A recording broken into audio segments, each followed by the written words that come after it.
ఇటీవల జరిగిన సార్వత్రిక ఎన్నికల్లో ఓటమి చవిచూసిన వైఎస్ఆర్సీపీ తర్వాత ఎన్నికల కోసం వ్యూహాలు రచిస్తోంది. వైసీపీ అధినేత వైఎస్ జగన్ నేతృత్వంలో నేతలు పార్టీ పటిష్టానికి కృషి చేస్తున్నారు.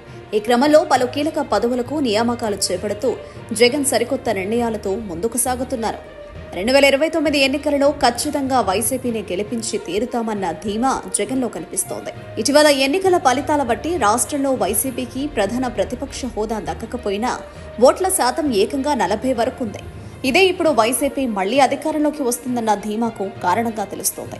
ఇదే లెక్క ప్రకారం గతంలో పరిశీలిస్తే 2019 ఎన్నికలలో 23 సీట్లు వచ్చిన టీడీపీకి కేవలం 39% ఓట్లు మాత్రమే వచ్చాయి. మరి అదే వైసీపీకి 11 సీట్లు వచ్చినా ఏకంగా 40% ఓట్లు రావడం గమనార్హం. సరైన పాలనా పద్ధతుల్లో నడవని టీడీపీ కూటమి ప్రభుత్వంపై ప్రజల్లో ఇప్పటికీ వ్యతిరేకత మొదలైంది.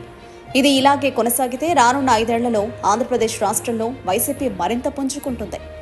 ఈ లెక్కన వచ్చే ఎన్నికల్లో ప్రజలు తప్పకుండా వైసీపీకి అధికారాన్ని కట్టబెడతారని వైఎస్ జగన్ ధీమాగా ఉన్నారు. ఇక మరోవైపు చూస్తే ఏపీలో భారతీయ జనతా పార్టీ విడిగా పోటీ చేసినా అంత ప్రభావం కనిపించదు. ఇటు జనసేన ప్రభావం కూడా అంతంత మాత్రమే. ఆ పార్టీ కొన్ని జిల్లాల్లో బలంగా ఉన్నా పూర్తి స్థాయిలో మాత్రం నెట్టుకురాదు అనడంలో సందేహమే లేదు.